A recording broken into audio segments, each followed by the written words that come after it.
Madame, s'il vous plaît, vous pouvez nous lister au moins vos biens? Alors, comme je l'ai dit à l'instruction, donc j'ai un immeuble, un duplex inachevé acquis en 2015 à Lambagny,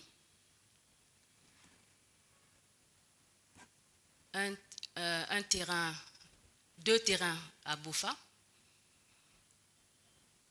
et une plantation à Bofa-Guéméry. À Bofa, c'est 2 terrains. Mhm.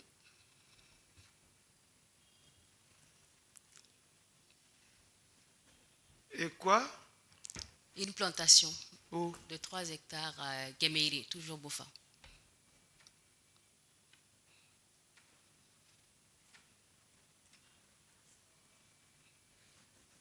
En quelle année vous avez eu le duplex là, l'inachevé? 2015. 2015. Oui. Et en quelle année vous êtes arrivé comme député à l'Assemblée? 2019. Non, pardon, 2020. 2020. 2020. C'est le terrain que vous avez eu en 2015, n'est-ce pas? Oui, Mais la construction de ce terrain a commencé quand? en 2015. 2015. Jusqu'en 2018, vous étiez à quel niveau, cette construction? 2018. Bon, je pense que j'avais fait la première dalle. J'avais dit, oui, c'était presque, oui, ça n'a pas, oui, la dalle. D'accord. Je pense, bon, je suis pas. N'est-il pas arrivé que vous ayez reçu un peu de montant du premier questeur ou du président de l'Assemblée pour vous aider au moins à embellir ce local, Non, pas du tout. n'est-ce pas? Pas du tout.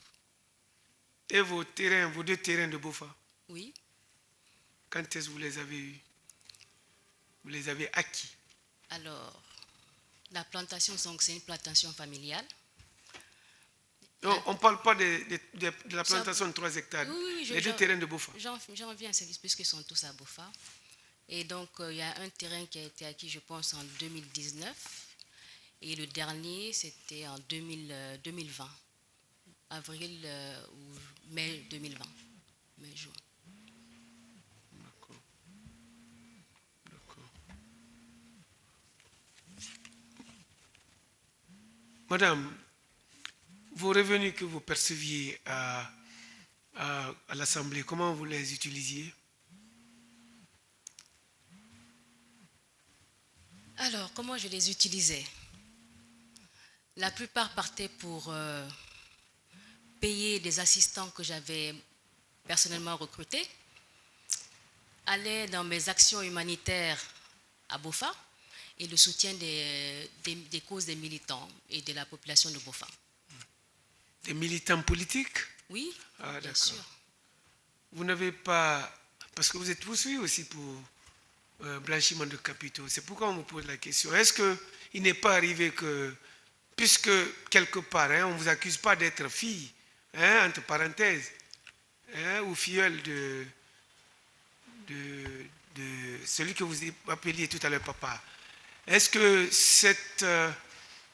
bon, ce rapprochement-là, cette proximité-là, n'a pas mené quelque part à vous orienter quelques fonds à partir de 15 milliards pour pouvoir au moins injecter dans vos immobiliers? Monsieur le Président, les 15 milliards, je pense, sont arrivés en août 2021, quelques semaines avant le changement de régime. Donc, mes biens, c'était avant, voilà, ultérieurement aux 15 milliards. D'accord. Vous connaissez monsieur Jun Choi Sheng? Maintenant, oui, j'ai entendu parler de Kim depuis très longtemps, mais la première fois que je l'ai vu, c'était à la direction des investigations. Mais on ne vous a pas parlé du marché dont il bénéficiait pour les travaux de clôture? Si, j'entendais dire que c'était Kim qui faisait les travaux. Kim qui faisait les travaux. Et on ne vous a pas dit comment il a eu ce marché? Pas du tout. je ne me suis pas du tout intéressée. On ne vous a pas dit non plus comment il a été payé pour les travaux exécutés? Pas du tout. Pas du tout. Et Feu Luceni Camara, vous avez eu vent quand même des informations sur l'encaissement d'un montant auprès de M. Kim au moment où vous étiez en fonction à l'Assemblée? Je l'ai apprise lorsqu'on était aux audiences à la direction des investigations. Mais du moment de votre présence, rien? Non. D'accord.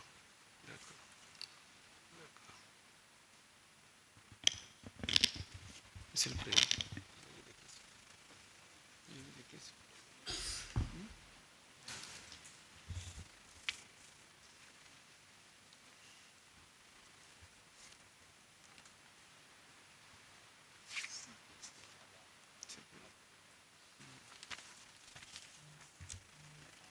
Question du conseiller Taïrou.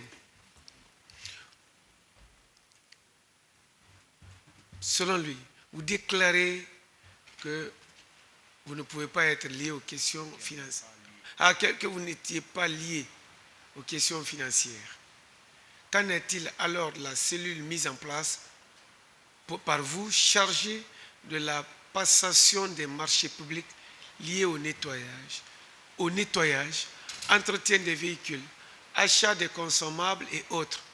Ce domaine n'est-il pas financier? Merci beaucoup pour la question, honorable assesseur. Lorsque je dis financière, que je ne suis pas impliquée dans le processus financier, c'est la gestion de l'argent, de la trésorerie. Je m'occupe du processus en amont. Comme je l'ai indiqué, lorsque nous sommes arrivés à l'Assemblée, il n'y avait aucune procédure en place en ce qui concernait les achats, ce qui concernait les passations de marché.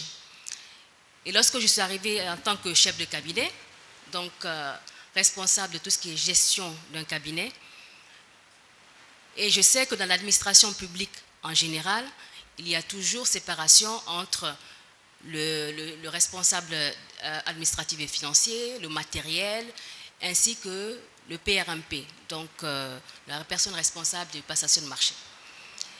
Et on m'a fait comprendre qu'à l'Assemblée, c'est une autre structure. Mais pour vraiment, comme je dis, pour la moralisation de l'Assemblée nationale et pour le bon fonctionnement du service, j'ai proposé au bureau de quand même mettre en place une cellule. Cela pour vraiment essayer d'asseoir une certaine transparence et une bonne gouvernance au niveau de l'Assemblée nationale. Donc, ce n'était pas prévu par nos textes, par le règlement intérieur, mais c'est une bonne pratique. Comme on le dit en anglais, c'est best practice. Et donc, dans ce sens que j'ai mis en place cette cellule qui comprenait non seulement les collègues de la DAF, des députés, selon leur expertise, et des personnes ressources selon les besoins que nous avions. Donc, c'est en ce sens que cette cellule a été mise en place.